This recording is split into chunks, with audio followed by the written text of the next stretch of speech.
kwa usiku nakumbuka tulifanya kapela. Yani nikisema kapela tulifanya kazi ambayo tulikuwa tujapanga tufanye kitu gani. Lakini kitu nachokumbuka nilimwambia brother, wewe unajifanyaga msanii mkubwa. Sasa nataka nikuoneshe kwamba ukubwa ukoje. Alafu nikamwambia wewe ingiza voko, mimi nitaandika, nitaingiza voko yangu kesho. Yule bro baada ya kuwa amesikia hivyo nadhani nilimuumiza kichwa. Alichokifanya aliingiza voko, mimi nikaendelea kuandika usiku nikwepo studio.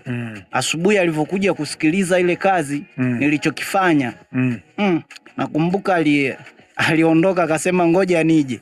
Alivyoondoka mchana alivyokuja alikuja akaandika ngoma tofauti na tuliokuwa tumepanga. Kwa sababu ile kuna kitu nahisi aliona hapana. Ikabidi andike ngoma nyingine. Aliona hii kama vile ndamuumiza. Kaandika muda huo akafanya pale vesi yake. Basi na mimi ikabidi nianze kuandika upya. Kwa hiyo nadhani hiyo idea tuliwaza kwa sababu ni idea kubwa ambayo haifi leo. Nimeizungumzia Tanzania kiujumla. Nadhani inagusa kila sehemu. Hata mtu mzima anaisikiliza hivyo.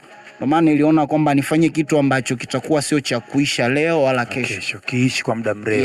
Kiishi kwa muda mrefu. Sawa.